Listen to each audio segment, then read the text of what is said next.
Salam sejahtera untuk kita semua, Shalom. Saya Heski Tololius, Sarjana Pendidikan, guru sejarah di SMA Negeri 1 Tondano. Dan pada saat ini saya membuat video pembelajaran terkait Waruga. Dan saya berharap video pembelajaran yang saya buat ini dapat menambah hasanah pengetahuan kita mengenai salah satu warisan nenek moyang bangsa Indonesia yang dibuat pada masa Megalitikum. Selamat menyaksikan.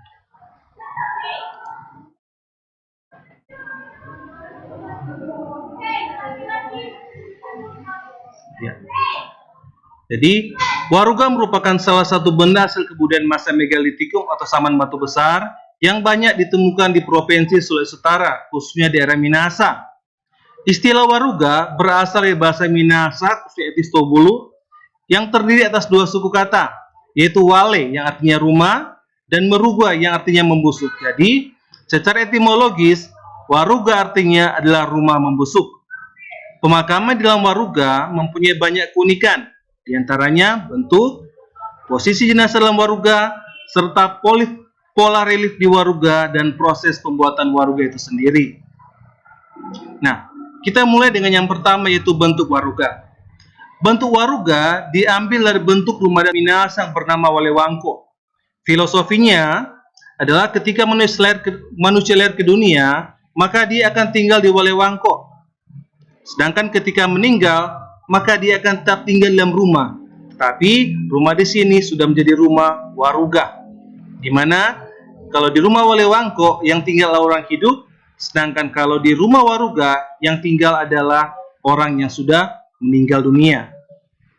Selanjutnya, posisi jenazah di dalam Waruga. Posisi jenazah dalam Waruga ini sangat unik. Kenapa? Karena jenazah ditempatkan di dalam Waruga dengan posisi seperti posisi bayi ketika ada dalam rahim ibu. Ini mengandung makna filosofi bahwa sebagaimana manusia datang ke dunia, begitu juga posisinya nanti ketika meninggalkan dunia. Jadi, filosofi ini kemudian mendasari orang Minahasa, mereka memposisikan jenazah dalam Waruga sama seperti posisi bayi ketika berada dalam rahim ibu. Selanjutnya, makna dari relief Waruga itu sendiri. Perlu kita ingat bahwa di Waruga tidak terdapat tulisan, tetapi dari pola relief yang ada di tutup Waruga, kita bisa mengetahui profil atau pola kehidupan yang diterapkan oleh orang yang dimakamkan di dalam Waruga itu sendiri. Karena relief itu menceritakan atau menggambarkan tentang profil dari yang dimakamkan di dalam Waruga itu sendiri. Nah, seperti yang gambar pertama ini menampilkan tampilan seperti seorang penari cakalele. Ya, ini nampak dari tampilan di mana memakai mahkota seperti cakalele dan memegang pedang di salah satu tangannya. Ini menunjukkan bahwa yang dimakamkan di sini di dalam Waruga tersebut merupakan seorang warane atau seorang pejuang masa lalu dari Minahasa. Ya. Kedua, pola Waruga berupa relief binatang, memberikan gambaran tentang pekerjaan dari orang yang dikuburkan di dalam Waruga tersebut semasa hidup adalah seorang peternak hewan. Tetapi kalau kita lihat dari relief ini seperti relief dari sapi, ya, menunjukkan bahwa yang dimakamkan di dalam Waruga tersebut pada masa hidupnya adalah seorang peternak sapi. Selanjutnya, pola Waruga berupa orang yang sedang mengusir roh jahat. Hal ini menunjukkan bahwa orang yang dikuburkan di dalamnya semasa hidupnya adalah seorang yang menekuni ilmu kebatinan, ya, atau orang yang dianggap mempunyai kekuatan di bidang mistik. Selanjutnya, yang keempat, pola Waruga berupa seorang wanita yang sedang melahirkan. Hal ini menjelaskan bahwa dari wanita yang dimakamkan di dalam Waruga tersebut lahir masyarakat di mana Waruga itu ditemukan. Jadi, bisa dikatakan bahwa yang dikuburkan di dalam Waruga tersebut adalah pendiri kampung tersebut, di mana Waruga tersebut ditemukan. Ya. Selanjutnya, yang kelima, pola Waruga berupa seorang wanita yang sedang menggendong anak. Hal ini menjelaskan bahwa yang dikubur di dalam Waruga tersebut adalah seorang ibu dengan anak yang meninggal ketika masih kecil. Atau bisa juga dikatakan bahwa yang dikuburkan di dalam situ adalah dua orang yang mempunyai hubungan kekerabatan ibu dan anak. Ya, entah yang dimakamkan lebih dahulu sang ibu atau sang anak, tapi kemudian keduanya disatukan di dalam satu liang di dalam waruga. Selanjutnya, pola waruga berupa ular kembar menunjukkan orang yang dikuburkan di dalam waruga tersebut adalah seorang yang semasa hidupnya adalah seorang yang ahli dalam menangkap ular. Sebagai informasi bahwa orang Minahasa semenjak masa lalu itu sangat gemar mengkonsumsi daging ular. Maka tidak mengherankan jika pada masa itu terdapat orang-orang tertentu yang profesinya adalah penangkap ular. Selanjutnya yang ketujuh, pola waruga berupa seseorang yang menggunakan pakaian kebesaran menunjukkan bahwa semasa hidupnya yang dikuburkan di waruga tersebut adalah seorang pemimpin. Sebagai contoh, waruga di atas merupakan waruga salah satu pemimpin Minahasa pada masa Perang Tondano tahun 1810 Masehi. Nampak dari pakaian yang beliau gunakan menunjukkan beliau merupakan orang yang terhormat, orang terpandang. Di samping itu, bisa dilihat bahwa waruga tersebut diperlakukan dengan istimewa. Ada peneduh, ya, ada perawatan yang khusus. Itu menunjukkan bahwa orang yang dimakamkan dalam situ merupakan orang terpandang pada masa itu. Selanjutnya, yang kedelapan, pola waruga berupa dua orang yang duduk berdekatan. Hal ini menunjukkan bahwa ada dua orang yang dikuburkan di waruga tersebut dan mereka mempunyai hubungan sebagai kakak beradik.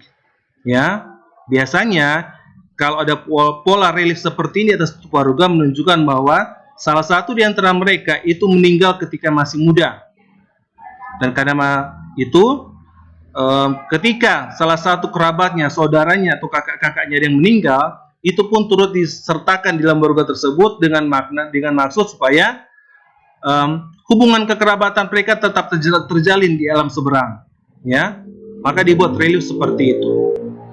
Selanjutnya, kesembilan, pola waruga berupa seseorang yang memegang hewan. Hal ini menjelaskan bahwa orang yang dikuburkan di waruga tersebut semasa hidupnya adalah seorang pemburu. Ya, dan pada masa itu hewannya lazim diburu di Minahasa selain babi hutan dan juga anua. Ya.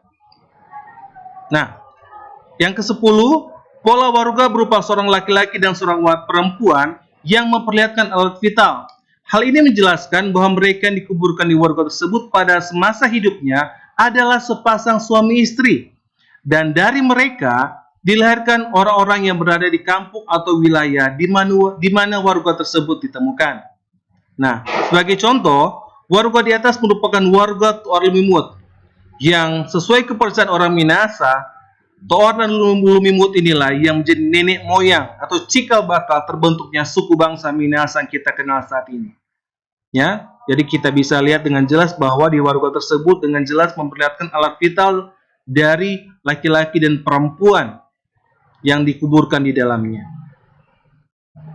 Selanjutnya yang ke-11, pola waruga berupa seorang yang memegang parang dan membawa kepala manusia di tangannya.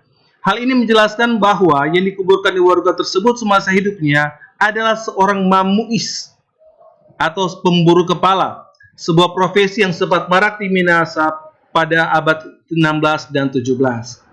Sebagai informasi, bahwa pada masa itu profesi pemburu kepala itu sangat lazim karena ada kepercayaan bahwa ketika akan mendirikan suatu bangunan tertentu, maka harus ada yang ditumbalkan sebagai penunggu dari bangunan yang akan didirikan di tempat itu. Jadi ada orang-orang tertentu yang sengaja ditugaskan atau berprofesi sebagai pemburu kepala untuk mencari orang-orang yang akan dijadikan tumbal di tempat yang akan dibangun. Ya. Selanjutnya proses pembuatan waruga. Waruga terbuat dari jenis batuan laterit yang memiliki sifat kimia lembut ketika berada di bawah tanah. Hal ini memudahkan masyarakat mengolahnya menjadi waruga.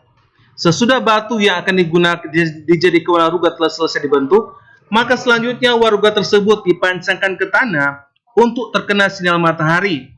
Hal ini dilakukan karena jenis batuan laterit akan menjadi semakin keras jika terkena sinar matahari.